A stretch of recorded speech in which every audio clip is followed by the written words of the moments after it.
দিনাজপুর রাজবাড়ির মাটি খুঁড়তেই মিলল বিশাল লোহার কড়াই।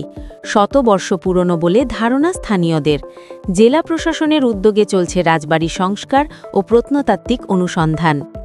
দিনাজপুর সদরের ঐতিহ্যবাহী রাজবাড়ির সংস্কার কাজ চলাকালে মাটি খুঁড়ে উদ্ধার করা হয়েছে একটি বিশাল আকৃতির লোহার কড়াই।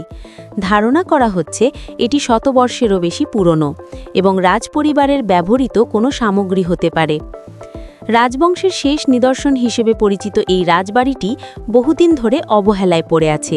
জেলা প্রশাসনের নতুন উদ্যোগে সংস্কার ও পরিষ্কার পরিচ্ছন্নতার কাজ শুরু হলে এই ঐতিহাসিক নিদর্শনটি পাওয়া যায়। শ্রমিকরা জানান, প্রায় 3.5 থেকে 4 মণ ওজনের কড়াইটি একটি কক্ষের ভিতরে মাটি খুঁড়ে তোলা হয়। স্থানীয়দের মতে রাজারানীর বাসভবনের আশেপাশে এখনও বহু গুপ্তধন বা প্রত্নবস্তু মাটি চাপা অবস্থায় থাকতে পারে। তারা দাবি করেছেন, এগুলো সংরক্ষণ করে একটি জাদুঘর গড়ে তোলা হলে এলাকাটি পর্যটন কেন্দ্র হিসেবে নতুনভাবে পরিচিতি পাবে। জেলা প্রশাসনের কর্মকর্তারা জানান, রাজবাড়িটির পুরনো কাঠামো রক্ষার জন্য সংস্কার কার্যক্রম চলমান রয়েছে।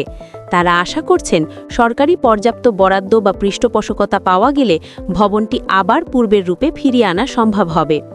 ইতিহাস অনুযায়ী প্রায় 160 একর জায়গা জুড়ে 1608 সালে নির্মিত হয় এই রাজপ্রাসাদ। রাজাদের বিলাসবহুল জীবনযাপন ও স্থাপত্য রীতি আজও এই ধ্বংসপ্রায় প্রাসাদের দেয়ালে ইতিহাসের সাক্ষী হয়ে আছে।